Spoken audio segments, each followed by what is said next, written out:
Welcome back to the channel, lads and ladies, and welcome to, well, a vehicle that should look rather familiar. I was inspired by Eddie, thank you very much, sir, to re-establish my 7.0 American lineup. I had replaced it with a 7.7 lineup that I must say is not all that satisfying right now. But watching Eddie's video, I was so nostalgic for my 7.0 Americans, and I have a new premium ground attacker to fill out that lineup with in the form of the A2D, a vehicle that I've been really enjoying getting a feel for. Now, in my videos talking about the A2D, I mentioned the apparent doubling of the self-damage area of bombs, and as it turns out, this was not a feature, it was a bug. We get to play that game. So bombs are a little bit safer to drop now as they were in the past, and my strategies that I even tried using this match that are not quite so effective at getting kills, well, they're not even necessary anymore. So I can go back to my old methods of skimming low, putting a 1 or 1.5 second timer on my bombs, and zooming away just in time to hear the screeching of my foes. Shoot a shot at a bush Wookiee, turns out to be an IS-2, and I'm convinced that he took cover behind that pile of, what is that, gravel? Coal? Raw iron? Your guess as good as mine, although I suppose probably not the iron, as it's not bleeding red the way every good communist iron cache does. Now, I thought that IS-2 ducked behind there, but what he actually did was GTFO of the country, so he was just gone. I was sure I'd be facing him here, but he wisely retreated, as there are very few places an IS-2 can penetrate the T-32. Take a shot, realize it's from that, what would you call that, corridor? And even with the snapshot, the gun stability on the move of the T-32 at lower speeds is quite good, as it's a rather stretched out hull. And this T-44 is just like, well, about that time, eh? The poor bastard. So now I'm in a very aggressive position, and I was just feeling adventurous, and I know that there's always people respawning right behind me here, but whatever. A couple of tigers, let's take them out of the match. That one, I think a 105. Bounce a shot off the rear armor. Don't ask me how, but that is going to give me time to line up on the second tiger. And again, there's very little he can do in this situation. Does he even know I'm here? Hello, Infinidagger. So, I was laughing. I was having such a good time. This is not tactical, skilled gameplay. This is just a boy enjoying his toys. And this is the first match I played with my new 7.0 lineup, and I couldn't believe it. Ridiculous. Look at that! Who makes that shot? What even is happening right now? I had so much fun. And all this is to say, thank you, Eddie, for inspiring me to play the T-32, to rebuild my American 7.0 lineup. And there you can see a bit of the lineup there. I haven't played the M46 Tiger pattern in ages, and you know, it might kind of stay that way. I've noticed the Tiger pattern, I mean, it's a great tank. It's just not my style, especially with what it faces. But anyway, let me put a bottle in a baby's mouth right now. Real quick, I am parenting while I'm videoing here, as you can probably tell. I'm also looking at my audio, and it's peaking out like crazy. All my laughter is just going to be horrible and scratchy sounding, but you know what? That's just fine by me. Guys, this week has been crazy, and the rest of this video is just going to be a chill out time for us to relax and to slow down. I've been putting out loads of content lately, and Sometimes I fear that I'm becoming a spammer, but I assure you that I'm just very passionate about my videos. I love making War Thunder videos and other kinds of videos, and the real focus that I'd like to have for my channel going into the future is replays, interviews, community stuff. Now that I have an actual following on YouTube, which is just, it feels weird, man, sitting in my house here in my hometown that I grew up in, that I've never moved away from, small town, Oregon coast, youth pastor, has a real YouTube gaming channel. It honestly, it's like YouTube didn't even exist when I was a kid, right?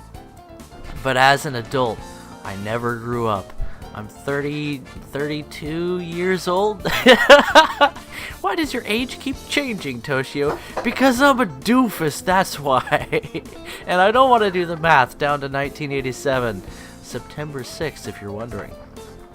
But, the Wiggles. I gotta reposition the bottle. Hi, baby. You are so hungry. You are so hungry. Yeah, fly. Hi, baby. So, I am just thrilled about what's been happening with the channel. Does this seem like a casual video? Yeah, it's pretty dang casual. So what am I actually saying today? Well, I have a vision for the future of the channel. I recognize that 1,000 subs it's a significant size for a War Thunder YouTuber. Most of us are pretty small, and of course, YouTube is dominated. Not to put it that way, but they're very obvious. The big YouTubers, and you can have, 500,000 subs and get a lot of attention. But there's so many smaller YouTubers out there. In fact, today is Thursday when I'm recording this, and I'm about to talk with Bumzilla, who is the person that gave me one of his old graphics cards that he could have easily sold for, I don't know, $300-400. So that's pretty crazy. On a completely unrelated note, I'm interviewing him today. Well, I plan to interview him today. Cross your fingers. I usually don't talk about interviews with you guys because I would hate to get you hyped over something and then not deliver for one reason or another. But I'm excited about talking with Bumzilla today. I think he's a cool guy, and his YouTube channel is about the same size as mine, which is more rare. Usually I'm talking to the biggest person I can get my hands on, and I am talking with, you made it poopy. And go lay down, baby. Let's do a diaper. Okay, guys, I'll be back in a second. So, what was I saying? With regard to interviews, I like to make interview videos that people will be interested in. So, I like to just interview all the people that I think are interesting YouTubers, and Bumzilla is one of those people. His channel, as I mentioned, is about the same size as mine, and I was actually kind of surprised when I realized that my channel's actually bigger than his. I honestly think that his videos are more watchable than mine if you're looking for actual War Thunder gameplay. And it used to be that people like Baron Von Games, I know, stop mentioning him, he's been gone for so long. Yeah, hush hush.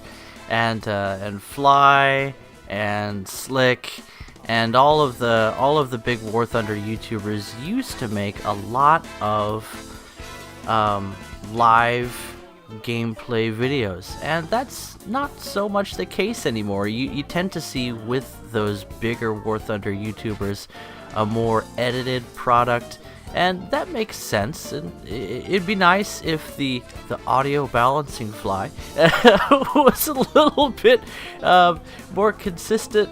But maybe it's just that people like to hear his explosive, dynamic way of presenting. I've gotten used to it, I guess. Maybe I shouldn't complain. But also, I need to get a hold of Fly. I think that a Fly interview is long overdue, and of course anybody else. I'm talking with another person that makes really awesome compilation videos, and actually we got to the point of scheduling an interview, and we were intercepted by the KGB. And what I mean by that is, in the country where he lives, certain things are restricted, and I wasn't actually able to get into a voice chat with him. It was being intercepted somehow, so that was interesting. We're looking for ways around that, and you will at some point see an interview with this unnamed oppressed individual at some point. But until then, he's off on the other side of the iron.net curtain.